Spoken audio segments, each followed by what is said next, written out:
9 değil 99 kere düşünsem şu görüntüleri normalleştiremem.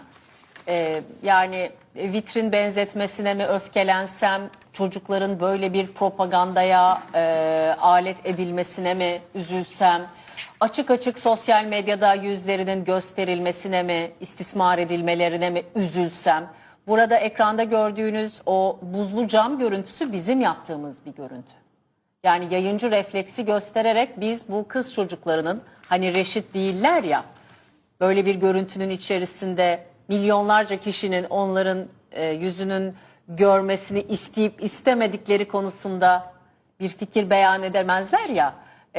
Yani ben konuşursam başım belaya girebilir, kanalın başı belaya girebilir. Başak